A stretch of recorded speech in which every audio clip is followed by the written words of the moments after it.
ናስቲ የኔ ልጅ ምንድነው ያስከው? ምንም አይደለም። ለማዘር ለበዓል የሚሆን ቂቤ እንቁላል ምናምን ነው። ተባረክ አለ እንጂ የኔ ልጅ ይሄው ጾሙን በሽሮ ሊያስፈታኝ ነው።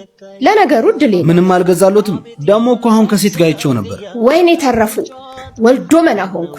የት ነው ያለው? ናስቲ ያሳይ። አረ ነው አሳዩታለሁ።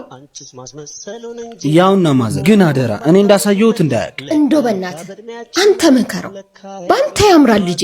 አረ ማዘር እንደው ዛሬ በበዓሉ ቀን ብሩን ከሴት ጋር ከሚበት እኔ እናቷ አልሻለውም ነበር። እሺ ማዘር መጣው በቃ። ዮናስ አቤት። ና አንዴ።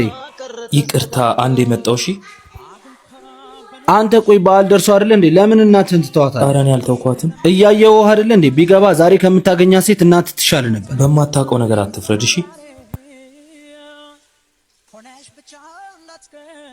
ቆይ አንተ ግን እኔ እናት አላሳዝንህም? እማዬ እቤት እናወራለን። የምን ቤት ነው? ከሷ ይልቅ እኔ እናት ትሻል ነበር። እሺ እማዬ ተይኝ። ለኔ ህይወት ፊቷን አዙራብኛለች። ይሄው ቀኑን ሙሉ እግሬ የሚንከራተተው በበዓል ምድር አንቺ ባዶ ቤት እንዳትሆኝ ነው። ከሴት ጋር ቁጭ ብሎ መንከራተት አይከብድም? ሐሳብሽን አከብራለሁ እማዬ። በዚህ ሰዓት ለአንቺ መድረሻዬ ሰዓት ነበር፣ ግን እግዚአብሔር አልፈቀደውም።